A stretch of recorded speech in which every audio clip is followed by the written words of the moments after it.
Israel's launched 2 airstrikes in Lebanon in just the past hour, which appears to be a resumption of hostilities despite the ceasefire. Its military says one target was a Hezbollah weapons storage facility in southern Lebanon. And now we're hearing about a second Israeli strike near Sidon. Well, that's further north. Well, earlier it accused fighters of breaching the agreement by moving into several areas. Hezbollah is reporting Israeli tank fire in at least 6 villages in the border area. It's putting pressure on the Lebanese army, who are enforcing a demilitarized zone in the south. At the same time, thousands of displaced Palestinians are returning to rebuild their lives. And for a second night, the Israeli military is warning people against movement in the south until 5 GMT on Friday. Noor Oda is standing by in Amman with what Israel is saying about these reported strikes. But first, let's speak to Zain Basravi. He's been monitoring developments for us in the Lebanese capital, Beirut. So, Zain, first of all, what are Hezbollah officials saying about these reports of a resumption of strikes despite the ceasefire? Well, we have to remind viewers that it is day 2 of this ceasefire, and things are very much still in flux. Now, Hezbollah, for their part, we've heard from an MP representing Bint Jabal, Hassan Fadlallah, and the statements from him with regards to the ceasefire itself have been largely giving deference to the Lebanese armed forces. This is a clear signal that Hezbollah has been sending for about 2 or 3 days now, saying that the Lebanese armed forces are executing the orders of the government on behalf of the Lebanese people, and they will be supporting the Lebanese armed forces in doing so. And most of what we've heard from the government, from Hezbollah, these have been largely functional statements with regards to troop deployments, how they're moving in and out of places where Hezbollah was operating.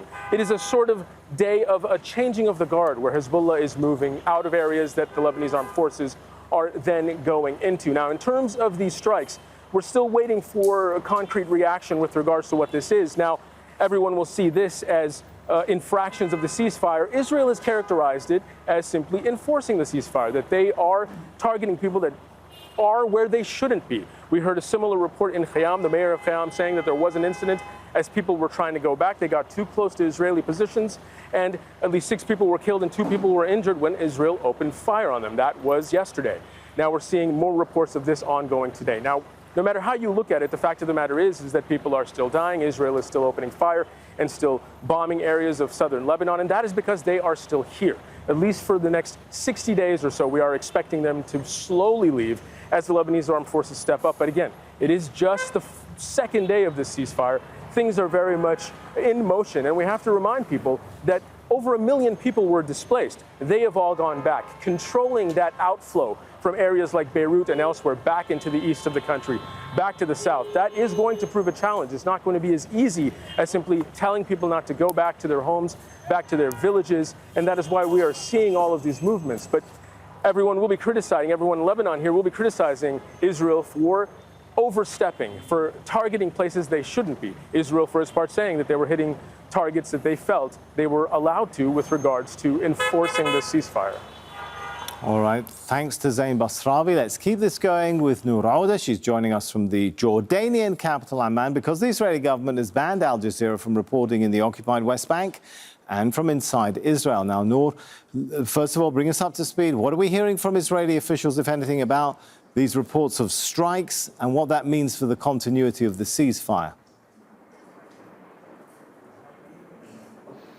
Well, the one strike that the Israeli army announced was against what it said was a site of mid-range rockets belonging to Hezbollah, and according to the army, that it detected some movement there. The army does not say that those rockets were being prepared for launch, but it does say that it basically neutralized the area using the Air Force. Now, the Israeli army and the Israeli government consider that enforcing the ceasefire is by force, and that Israel has the right to do that. But let's remind our viewers, the ceasefire really deals with the area south of the Litani River in Lebanon, and it during those 60 days, the Israeli army is not only supposed to be leaving that area, but it's also supposed to be clearing the way for the Lebanese army so that it can deploy in that area and provide security for the Lebanese citizens who want to come back to their homes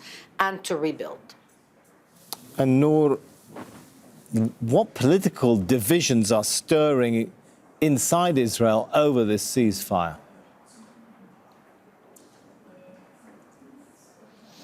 Well, the one thing that is very clear, the divisions inside the government was something that Netanyahu was able to maneuver and get over. But really, it is the residents of the northern communities, Sami, that are of real concern for Netanyahu and his coalition government, because their frustration, their anger at all those promises not fulfilled is being used and built on by the Israeli opposition. And so what the Israeli government has been doing since even before the ceasefire took effect is to reassure the Israeli public that it would use force, that it can return to fighting at any moment, that there are no restrictions on the ability of Israel to fly over Lebanon, to act against Hezbollah, and to make sure that Hezbollah does not rearm. These statements do not appear anywhere in the ceasefire agreement as far as we've been able to read. But this is something that the Israeli government has been very keen to stress time and again in order to give some comfort, let's say, to the residents of northern Israel. One thing that we have to remember is that these residents haven't been home in about 14 months, and those areas have been basically closed military areas. Now the Israeli public is getting to see them, to see how much damage there is, and that only adds pressure on the Israeli government. Thanks so much, Noor Ouda there, reporting to us from Amman in Jordan. Make sure to subscribe to our channel to get the latest news from Al Jazeera.